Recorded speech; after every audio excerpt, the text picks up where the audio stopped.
समाचार सामे આવી રહ્યા છે। ફરી એકવાર વિદ્યાર્થીઓ અને વાલીઓ લાઇનમાં ઊભા રહેવા માટે બન્યા છે મજબૂર। જી હા, અપાર કાર્ડ કઢાવવું ફરજિયાત કરાવવામાં આવ્યું છે, પણ આ અપાર કાર્ડ હાલ તો વાલીઓ માટે મુશ્કેલી બની ગયું છે, કેમ કે અપાર કાર્ડ બનાવવા માટે લોકો પરેશાન થઈ રહ્યા છે।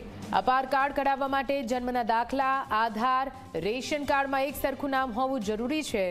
વિદ્યાર્થીના નામમાં વિસંગતતાઓ આવતા વાલીઓ પરેશાન થયા છે।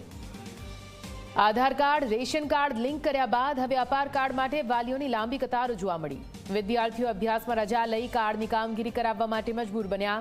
વાલીઓ વહેલી સવારથી સંતાનો સાથે ઊભા રહે છે લાઇનમાં।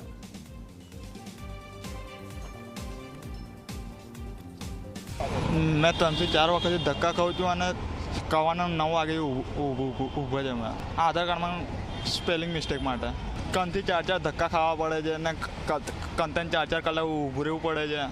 આજે મેં આઈટીઆઈમાં છુટ્ટી પાડીને આવ્યો છું ને મને આવા 3 થી 4 મારી છુટ્ટી પડી છે। નામ છે મારા છોકરાઓને સ્કૂલમાં આધાર કાર્ડ માંગે છે, એના માટે હું અહીંયા હતો। તો મને પહેલાં વોર્ડ નંબર 2 છે ત્યાં કીધું, ત્યાં આજે બંધ છે, ગુરુવારે અહીંયા જ છે। 6:30 વાગ્યાનો હું લાઈનમાં ઊભો છું અહીંયા આગળ। સ્કૂલમાં આધાર કાર્ડ માંગે છે, એના માટે મેં સ્કૂલમાં છોકરાઓને રજા પાડી છે આજે, અને અહીંયા લાઈનમાં ઊભો છું। સરકારને કે આ રીતે લાઈનમાં ના ઊભું રહેવું પડે, અમારે એવું કોઈ વ્યવસ્થા કરી આપે।